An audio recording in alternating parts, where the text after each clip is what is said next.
A campanha da legalidade representou o maior movimento popular da história do Brasil desde a Revolução de 1930.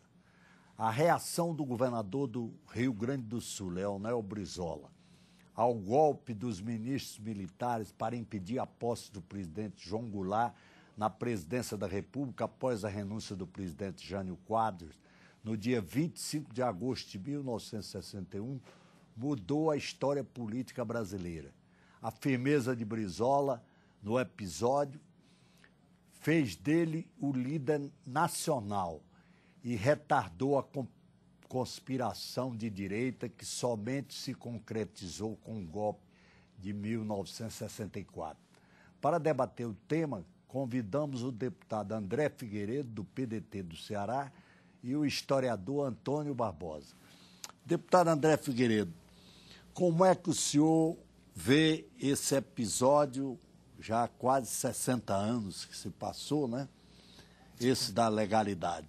Eu considero, Tarcísio, um dos episódios mais belos da história do Brasil, que infelizmente os nossos livros de história não contam.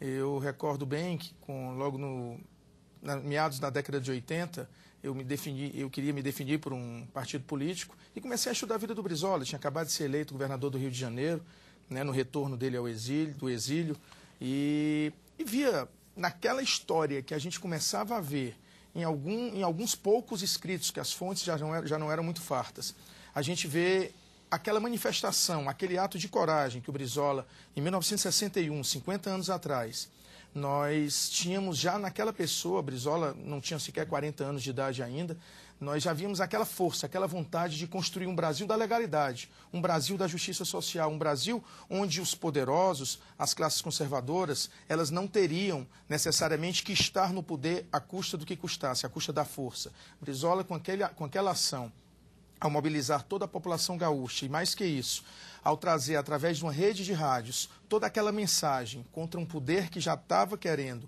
né, na verdade, já tinha se manifestado que não daria posse ao vice-presidente João Goulart, né, após a renúncia do então presidente Jânio Quadros. Certamente, Brizola, a partir daquele momento, mostrou que o Brasil teria muito a ganhar caso nós tivéssemos a oportunidade de tê-lo tido como presidente da República. Professor Antônio Barbosa, decorridos esses 50 anos, qual a reflexão que você faz a respeito desse acontecimento histórico? Em primeiro lugar, concordando com a maneira pela qual você abriu o programa, foi, até aquele momento, o maior movimento de massa, o maior movimento político de povo nas ruas que nós tivemos desde 1930. Quanto a isso, não há dúvida alguma. O segundo aspecto que eu destacaria, Tarcísio, é o fato de que no início dos anos 60, aquele modelo liberal da República construída a partir da queda do Estado Novo, estava se esgotando. E que a Constituição de 46 funcionou como marco jurídico-político. No final dos anos 50, início dos anos 60, que coincide com o final do governo Juscelino e a eleição de Jânio Quadros, um político outsider, digamos assim, aquele regime estava em crise. O que vai acontecer em 61 é exatamente a explosão, não ainda a culminância da crise, porque a culminância só vai ocorrer a 1º de abril de 64. Mas é o momento em que o colapso está ficando muito nítido. Evidente, né? E há um terceiro aspecto que talvez, sob o ponto de vista histórico, na minha opinião, seja o mais importante nós guardarmos. É o fato de que, pela última vez, as posições de esquerda na história do Brasil República pós-45 estiveram na defesa da legalidade. Porque se nós observarmos bem, de 45 até 62, a direita sempre foi golpista. Ela nunca aceitou os resultados eleitorais em que ela foi derrotada para a presidência da República. E esgrimia os argumentos mais absurdos, como a falta... O Carlos Lacerda saiu no navio Tamandaré, em 55. O golpe se frustrou, porque o general Lott deu um contragolpe para garantir a eleição e a posse do Juscelino. Ele saiu naquele navio do Tamandaré, né? Com vários oficiais, inclusive almirantes dentro do navio, Até Santos, foi até Santos. Porque, na verdade, nas eleições de 50, contestaram a vitória de Getúlio Vargas, na de 55, contestaram demais a vitória de Juscelino. O que acontece em 61 é talvez o momento mais elevado das posições de centro-esquerda no Brasil na defesa da legalidade. Essa palavra legalidade passa a ser o grande símbolo e o grande emblema daquele movimento. E é inevitável a gente recordar a figura maiúscula de Leonel Brizola naquele exato momento. Eu diria que se não fosse a reação de Brizola da maneira como ela se deu, com o apoio do 4º Exército, do Marechal Ladário lá no Rio Grande do Sul, provavelmente teria se concretizado o golpe que os 3 ministros militares efetivamente queriam dar. Agora é interessante que depois das eleições de 62, portanto, exatamente um ano depois da grande crise de 61, nós vamos observar que há um perigoso desvio de caminho por parte dos setores de centro-esquerda. E olha o detalhe. Se nós levantarmos hoje todo o material de propaganda, todos os discursos, todos os artigos em jornais e revistas, em programas de TV e de rádio, que são feitos entre 63 e 64, a direita que assume o discurso da legalidade. E contra a ilegalidade, a legalidade, portanto, na subversão, foi ficando a posição de esquerda. Esse é um dado interessante que pouca gente se dá conta. E essa é uma das razões do sucesso do golpe de 64. Pela primeira vez houve uma inversão de papéis. A direita, que sempre foi golpista, em 63 e 64, está defendendo a Constituição para que ela não se modificasse. E a esquerda percebe que sem modificação na Constituição, sem mudança na composição do Congresso, as reformas de base não poderiam acontecer. Agora, isso nos faz lembrar um acontecimento importante. Desde 45, quando deu o golpe que derrubou o Getúlio, foi o Exército que botou o Getúlio no poder. Em 45 acabou derrubando por causa depois do fim da Segunda Guerra Mundial. Os próprios oficiais do Exército vinham liberais da Europa e tudo. Depuseram o Getúlio e a ditadura do Getúlio Vargas, o Estado Novo. Mas desde aquele tempo haviam oficiais líderes do movimento que veio em 64, que foi o regime militar. E que são os coronéis de 54. Na verdade, adiou-se. Em 46 já existia um grupo que queria o regime militar. Em 55 havia esse grupo que queria o regime militar, mas o Lott deu o contragolpe. Em 61 eles queriam de novo, mas só veio em 64. Exatamente. Exatamente. O que a gente pode detectar naquele momento ali, Tarcísio, a gente faz uma reflexão de como, né, o Jango, então presidente também do PTB, né, logicamente herdeiro maior do legado de Getúlio Vargas, como ele ainda incomodava, né, as elites, até por conta de que quando ele deveria ter sido empossado, ele estava numa visita à China. E desde então nós vimos que naquele momento o Brasil ficou apartado entre os que verdadeiramente queriam a legalidade, e aí a partir dessa manifestação do Brizola, antes dele, do próprio Marechal Lott, né, que chegou a ser preso por conta de que se colocou claramente a favor da posse do João Goulart. Estamos ouvindo os deputados André Figueiredo, do PDT do Ceará, e o historiador Antônio Barbosa a respeito do golpe da legalidade. Aliás, do movimento pela legalidade, não é golpe. Os 50 anos do movimento pela legalidade lançado por Leonel Brizola. Esse programa é também transmitido pela Rádio Câmara. Deputado André Figueiredo, pode prosseguir. Então, como você mesmo colocou, na verdade, a rede da legalidade evitou naquele momento o golpe que viria 3 anos, pouco menos de 3 anos depois. Mas o que nós já se demonstrava claramente, além, evidentemente, da liderança do Brizola, mas era que a população brasileira ela já demandava o que João Goulart queria implementar depois, que eram as reformas de base. Essas reformas, inclusive com a mensagem que o ex-presidente Jango mandou para o Congresso Nacional, onde ele atingia temas cruciais para o nosso país e que, certamente, incomodaram bastante, na verdade, desde 1961, que esse incômodo já vinha reinando dentro dos militares e que em 64 culminou com um golpe militar e que o tirou da presidência da República. Mas aquela manifestação popular, volto só reforçando bastante isso, que começou a partir de Porto Alegre, né, através da mobilização que Brizola fez na frente do Palácio Piratini. E que nós tivemos algo semelhante aqui perto, também em Goiânia. Né, que o governador Mauro Borges também chegou a fazer barricadas.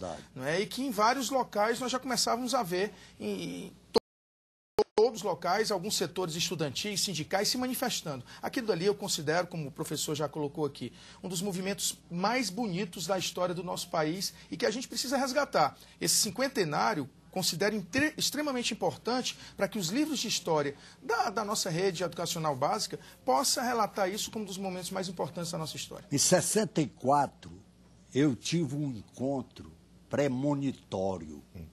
Eu fui à Escola Superior de Guerra e lá encontrei o general Aurélio de Lira Tavares, que veio a ser um dos ministros militares em 64. E o general Aurélio de Lira Tavares dizia, olha, já tinha havido golpe. E ele disse, o golpe não tem nada a ver com corrupção, nem comunismo. Nós demos o golpe porque o Brasil não pode ficar nesse impasse entre o Leonel Brizola, o Carlos Lacerda e o Miguel Arraes.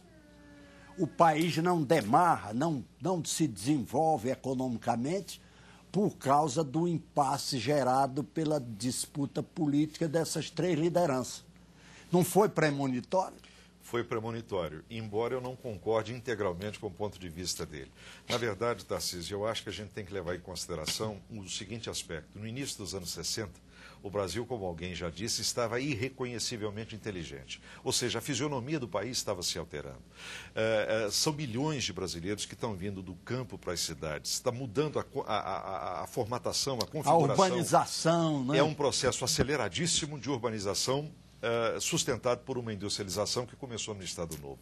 Então, o que nós temos no final dos anos 50 e no início dos anos 60 é uma sede de participação muito grande de milhões e milhões de brasileiros que, historicamente, tiveram a sua voz calada, a sua voz suprimida. Não nos esqueçamos que, no final dos anos 50, no Nordeste, surgem as ligas camponesas e o trabalhismo, criado por Vargas, e que naquele momento tem em João Goulart o seu grande nome, está penetrando com uma força, com uma intensidade fora do comum na sociedade brasileira. Aliás, nas eleições de 62, o que nós observamos? A votação do PSD para a Câmara dos Deputados caiu vertiginosamente, a da UDN ficou mais ou menos estabilizada e a do PTB subiu como um foguete. Isso significa dizer que, se não tivesse havido o golpe de 64, em 66, nas eleições legislativas, o PTB teria tudo para se transformar no maior partido do Brasil.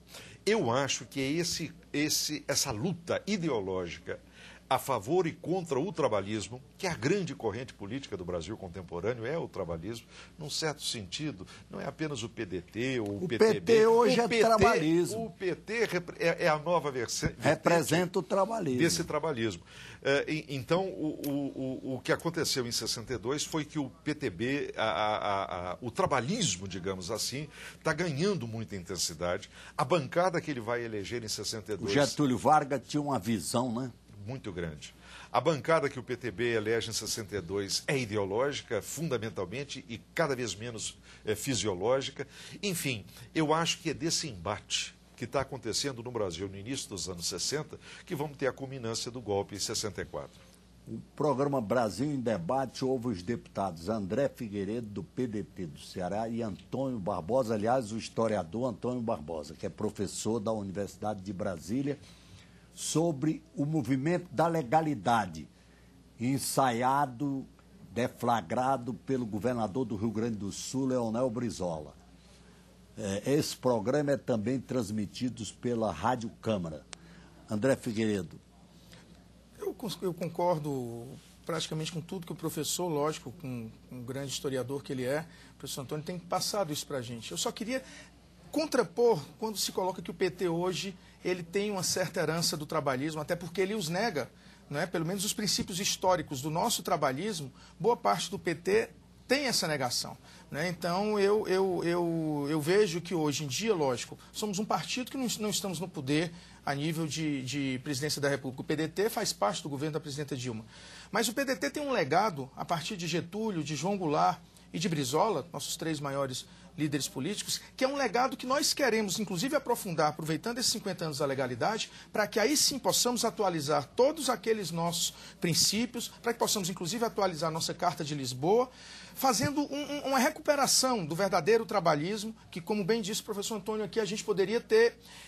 Talvez em 1962, posteriormente em 1966, caso não tivéssemos o golpe de Estado em 1964 dos militares, nós poderíamos ter um Brasil num caminho totalmente diferente, com um viés verdadeiramente trabalhista. E é isso que nós queremos, recuperar todo esse processo de discussão, fazer com que o Brasil tenha hoje um projeto político. Hoje, professor, não sei se você pode concordar, o que nós vemos hoje é praticamente uma miscigenação de ideologias. Está difícil a gente aqui que convive no parlamento, a gente diferenciar o que é a esquerda e o que é a direita, sinceramente falando. Isso é um fenômeno internacional. Pois é, então isso para a gente que tem um passado, o PDT que tem um passado, o trabalhismo que tem um passado, isso nos incomoda. Então nós queremos fazer esse resgate profundo de discussão, quais são as verdadeiras teses do trabalhismo, as verdadeiras teses que envolvem o resgate do Brasil, do povo brasileiro. Concordando com o deputado, eu lembraria que, diferentemente do que ocorre hoje, 50 anos depois, no início dos anos 60, estávamos no auge da luta ideológica.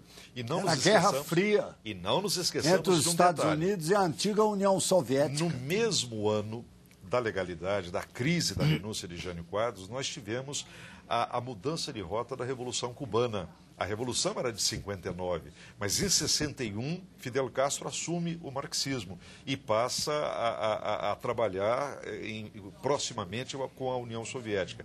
Aquilo representou um impacto fora do comum na América Latina e, sobretudo, no Brasil. Quer dizer, a luta entre esquerda e direita, que naquele momento era viva demais, a Guerra Fria no seu esplendor, e agora trazida para o continente americano pela Revolução Cubana, se manifestou aqui no Brasil. Tanto que eu não tenho dúvida. Quando os ministros militares tentam dar o golpe no dia da renúncia de Jânio Quadros, no fundo, estão usando como argumento o fato de que João Goulart era um inocente útil nas mãos dos esquerdistas, na mão dos comunistas. Agora, por justiça histórica, vamos nos lembrar de quem pôs o pé na frente dos militares, o general Machado Lopes. Comandante do Terceiro Exército, que naquele tempo representava 60% do Exército. É verdade. Por causa daquela rivalidade com a Argentina lá na fronteira, né? Foi o general Machado Lopes quem pôs o pé pela posse do Jango. E já que você está fazendo essa reminiscência a bem da verdade, eu vou fazer uma outra. Foram os políticos brasileiros que impediram a Guerra Civil. Ou seja, nas grandes crises da República, as soluções são sempre encontradas no Congresso Nacional. O Congresso quase nunca cria crise, mas ele encontra saídas para ela. É claro que a gente pode discutir 50 anos depois se aquela saída foi a melhor. Foi o Capanema, hein? A sair pela tangente. Foi o deputado Gustavo Capanema que imaginou a fórmula que o parlamentarismo, que era um parlamentarismo híbrido, como ele disse, exatamente, ele que era parlamentarista verdadeiro, um parlamentarismo que era um homem erudito, era um erudito, né? E não por acaso mineiro do PSD. Que vai ser o Estado e vai ser o partido que vai oferecer o primeiro-ministro, que é exatamente Tancredo Neves. É um partido importante e mineiro, né? Claro. Porque os mineiros que são mediterrâneos são um povo singular, né? Eu agradeço muito pela parte que me toca. Eu sou mineiro. Então. Nós que somos cearenses, somos cearenses, eu e ele. Mas essa característica da história brasileira, né? Porque hoje já não temos tanto problema, mas na segunda metade do século passado, o Brasil viveu crises políticas e institucionais muito graves, não é? Muito graves. Muito grave. Professor Antônio. E essa é uma das mais, porque certamente de todas as crises que nós tivemos, de 45 até os anos 60, essa foi a única que efetivamente acenou com a possibilidade concreta de uma guerra civil. Graças à firmeza de princípio de Leonel Brizola, que estava disposto, inclusive, as armas, chegou a distribuir. Chegou.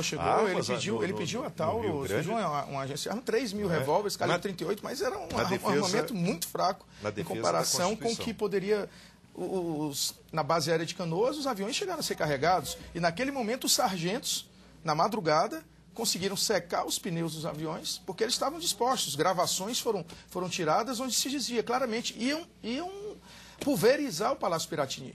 Mesmo com Brizola, com seus familiares, com vários populares nos arredores, eles estavam dispostos a pagar esse preço. A bombardear, né? A bombardear. Então, quando houve a viravolta e o general Machado Lopes tomou para si a responsabilidade de defender a legalidade também, começou a gerar um certo equilíbrio, porque antes era quase a luta do tacape contra o canhão, porque eram revólveres de baixíssima munição contra armamentos pesadíssimos do Exército Brasileiro. Quando o Terceiro Exército conseguiu, ficou do lado da legalidade, aí sim começou a se equilibrar um pouco mais, outras regiões começaram também a se manifestar, foi o caso do Paraná, que dizia que não iam aceitar de maneira nenhuma que tropas passassem em direção ao Rio Grande do Sul, e que já no final do movimento, mais ou menos por volta do dia 5 ou 6 de setembro, quando então o presidente João Goulart evitou-se uma guerra civil, veio né? para Brasília, tudo se resolveu.